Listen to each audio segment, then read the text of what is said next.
Sometimes great products come in small packages. Would that be the case today? What's going on, everybody? This is Jay, and this is the unboxing and review of the Mobius C2 camera.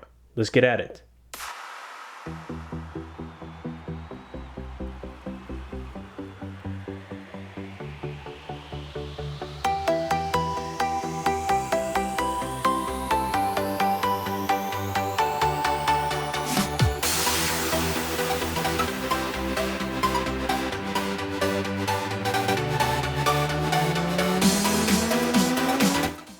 The Mobius C2 is a very tiny and lightweight action camera that I purchased from the website gearbest.com for only $72 US.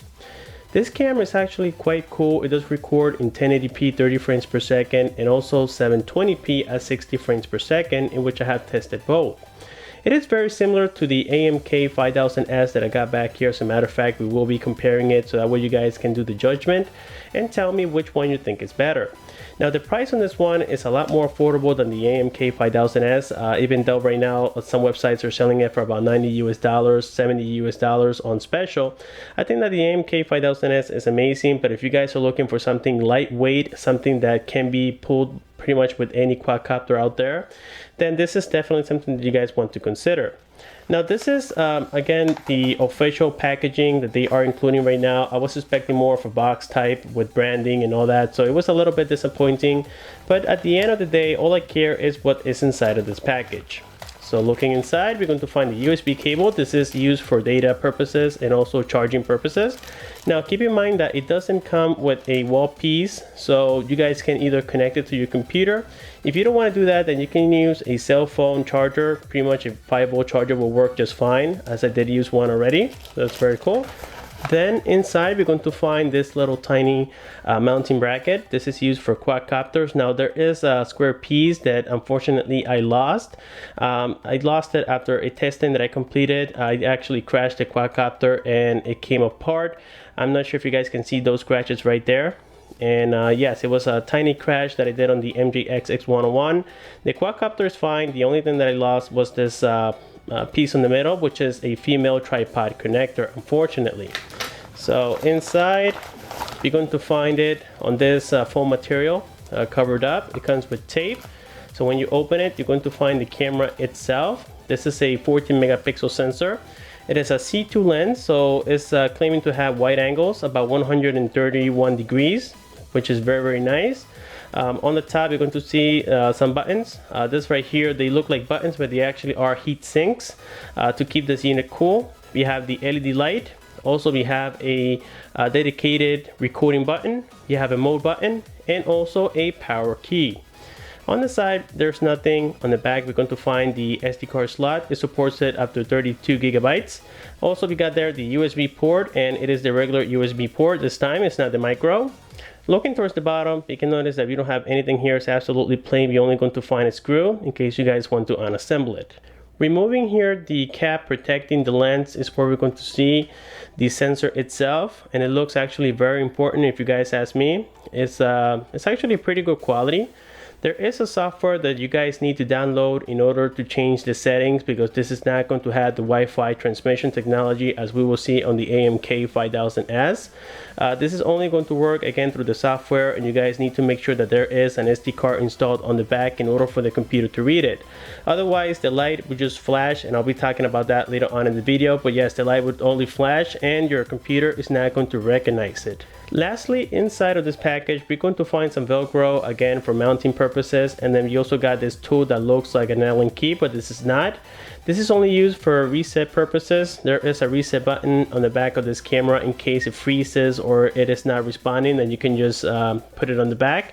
This camera doesn't have a removable battery. It is a 820 power milliamp battery. I believe it's 3.8 volts, but again, you cannot remove it. And it's going to give you about 80 minutes of recording time. So again, guys, the little tiny hole here on the right side is for reset purposes. The other one is only for recording purposes. So nothing very special. It is a very nice and clean camera all the way around. Now, before I actually jump to the park and test this baby, I would like to talk more about the software and show you guys exactly how it looks like and all the settings that I have on this camera. So let's get started. Alrighty guys, and now that we got here to my computer, I just want to show you exactly how to connect this little action camera to your computer. The first thing you have to do is install an SD card. In this case, I'm using 8 gigabytes, but you can go up to 32 gigabytes if you guys wish to do so. I haven't tested it with anything above 32, but you can try if you want to. So here we're going to go ahead and plug it in. And then like I said before, this is the power key, this is the mode key, and finally the recording key. This is also in case you guys want to take pictures, you can press this as well. But for now, what we're going to do is go ahead and power it on before we connect it. And then you're going to see that blue LED light. And after that, you will see a solid yellow light. This is the one that you want to see. If it's blinking, then that means that you haven't installed the SD card yet.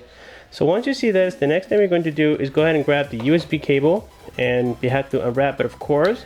On the background, you guys are going to notice that I already had the program all set up and ready to go, but I'll be providing a link below. So that way you guys can install it if you wish to do so. So let me go ahead and connect this USB cable. You can just connect it on any USB port. You guys should know this already. The camera actually turned off after a few seconds. I think it's after 1 minute or 30 seconds, I believe. So let me go ahead and power it on again. And the same thing goes here, guys. Remember that the green light must be on and it cannot be flashing. So once you see this, you just connect it here likewise. And now you're going to see this message on your computer that actually says that your device has been read already. So let me close this out. And right now the software says not responding, just let it be. It takes sometimes a few seconds before it comes back to life. Well, here we have it. The Mobius C2 software has come back to life like I promised, and this is the action camera here that has been read already. So what you do is you click on it, and now it's going to take you here directly to all the settings that we can change on here. You can see that the first one we got on the left, it says basic settings. Right now the synced date and time, I have it as yes, but actually I want to turn this off because I don't want to see that on the recording, which I think now is a little bit too late because I actually completed the testing already. Then the next option we have here is called timestamp. In my case, I have it off. This is in case you guys want the recording to stop after certain minutes. In my case, I really don't like that. I like my recordings to be all in one simple video. Lens type, I have it 8, so this is all going to be standard. And then the artificial light frequency, I have it at 60 Hertz. Now, keep in mind that this is only for the USA, but if you are in countries like Europe, then you might want to use the 50 Hertz one. For some reason, it doesn't work. This is only for the USA here. The TV out, I just kept it the same. I didn't touch this part. The power on, auto record, I have it off. The power on delay, I have it at fast. The power off standby, I have it at 30 seconds. This is when the camera turns off by itself. Sometimes I might forget, so you can change it to 2 minutes or up to 2 minutes, or just simply keep it off. You have power off, disconnect. I kept it at immediate. This was already there by default. And then USB data port, I want to enable it. This is so that when you connect your camera to the computer, you can see everything that you have recorded already. The next option we have here is called global recording settings, and this is actually for the picture quality. Right now I have it all as standard. I didn't touch anything, but if you guys want to change something, then you can feel free to do so. Video mode, this is the one that becomes a little bit more important. You guys can see here that on the left hand side we have video mode number 1, and then we have video mode number 2. Basically what this means is that we have 2 different modes of recording. You can choose the 1080p 30 frames per second, and then you have the second mode, which is 720p 60 frames per second, and that's going to be different colors for that. I'll be showing you that later on in the video. So for right now, mode 1, what I have it is at 30 frames per second. We cannot change it at 1080p 60 frames. If I try to do that, then the 1080p is going to disappear, as you guys notice right here. So what I just did is just left it at 30 frames per second. And now I can go back here to 1080p. Field of view, I have it narrow. Rotate video 100 degrees, I have it off. That's in case that, let's say you had the camera upside down. This is the way that you should be recording, but if you have it like this, then you can just select yes on here and that'll fix the image. On the right hand side is where I have it at 720p 60 frames per second, so that's mode number 2. Also the field of view, I have it narrow, and then I have the rotate video 180 degrees, I have it off. So that's pretty much for this, guys. This is very standard here. It's very easy to follow. And then the last one we have is advanced. This is where you can change the sharpness, you can change the exposure, the contrast, the saturation, and so on. In my case, I think I chose the proper settings, but you guys might have different opinions. But that's the cool part about this camera, that allows you to change all this stuff here.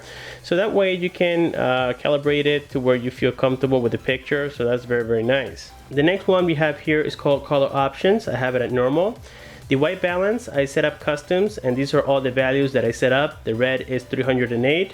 The green is 256, which is default. All of these come in 256 out of the box. The blue, I have it at 300. Then the contrast, you guys can notice down here that I have it at 20. The saturation, I have it at 15, which I think I went a little bit out of proportion there. You guys might agree with that. The sharpness, I have it at 20. So after you're done with all your setup, then you click here on this little tiny box on the bottom, and that's pretty much it. After you click on it, it's going to say, it's going to give you a smiley face, and it says the camera parameters have been successfully updated. So now you can disconnect it. This program actually crashes quite a lot, and it's not my computer, it's just a program itself. But even if it says this, everything has been completed, and this is that smiley face that I was talking about earlier. So that means that everything has been done. After it does it, then you can go ahead and disconnect the Mobius C2 out of the computer. And now I'm going to show you how the buttons work and how to get all this properly set up.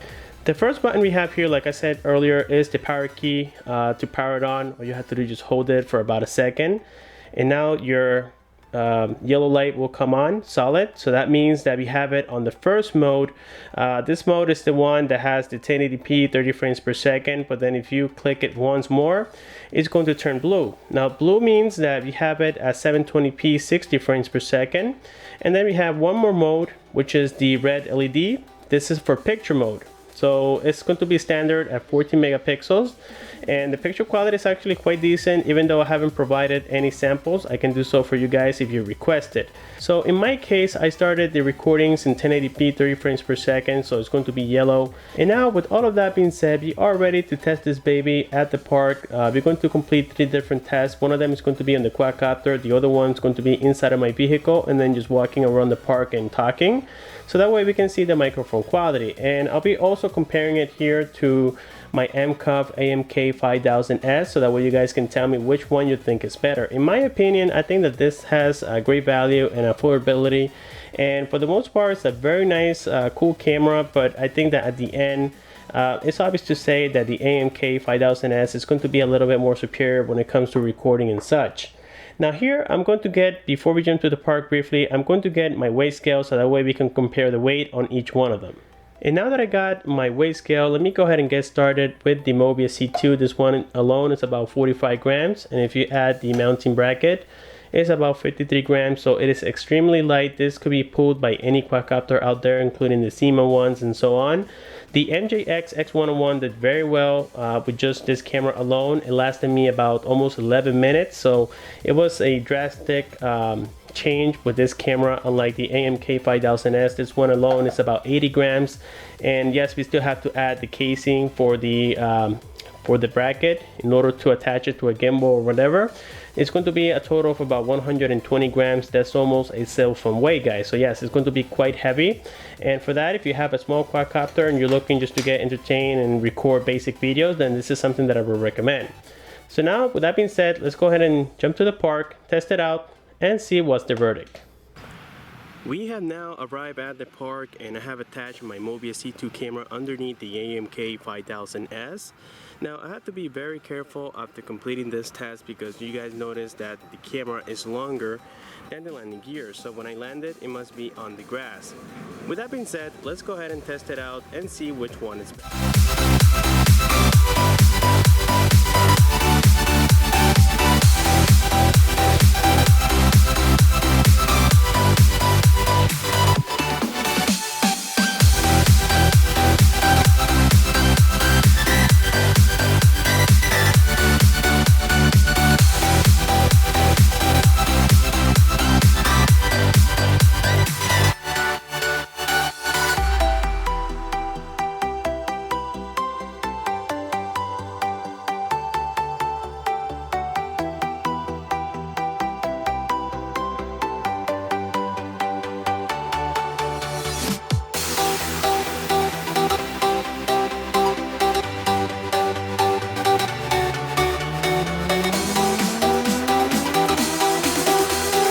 Don't try this yourself.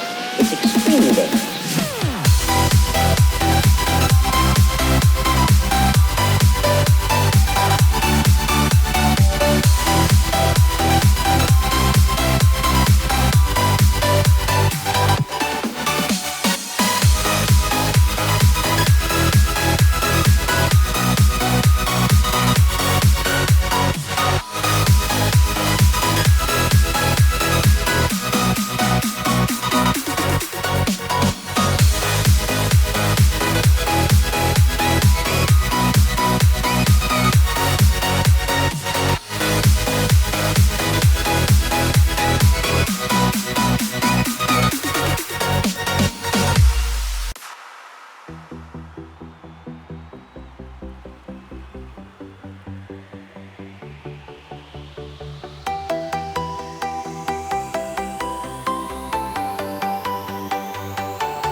Now we are comparing the sensors side by side. On the left hand side I have the AMK5000S. On the right hand side I have the C2 camera.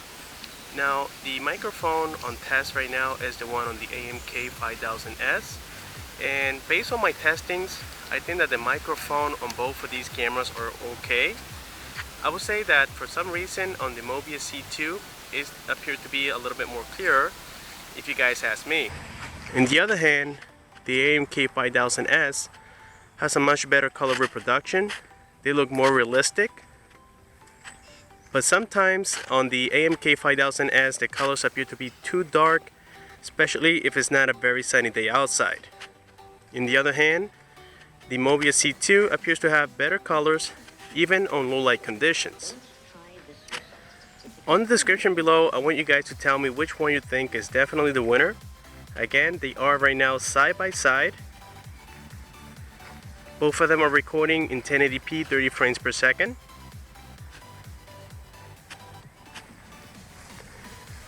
Neither has optical image stabilization, unfortunately. So I'm just going to try to get closer here to an object to test out the autofocus. Neither camera comes with the LCD screen, so I really cannot see what I'm recording right now until I get home and put it on the computer, unfortunately. So I do apologize if there's something on the way right now.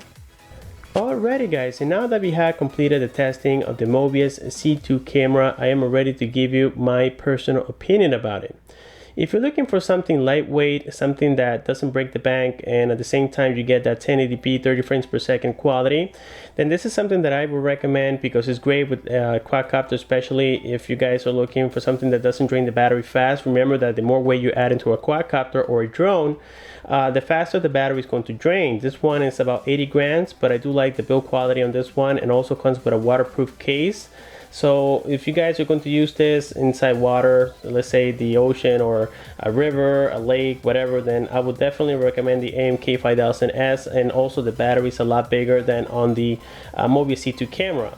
Now on the comparison, it's a little bit of a battle there. I know that this one seemed to have better color reproduction. It looks a lot more realistic.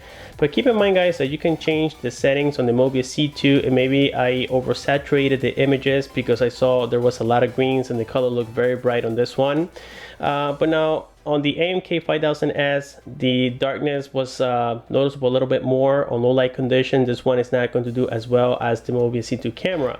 But now don't take me wrong, guys. On the AMK5000S, you can change the settings on the mobile application that you download, and it's actually very fast and convenient, and I could probably make it look a little bit better, but in this case I just left the standard. I did change the brightness a little bit, not too much, but I think it was a fair comparison. I think that this one is great. Both of them are great depending on what you're looking for.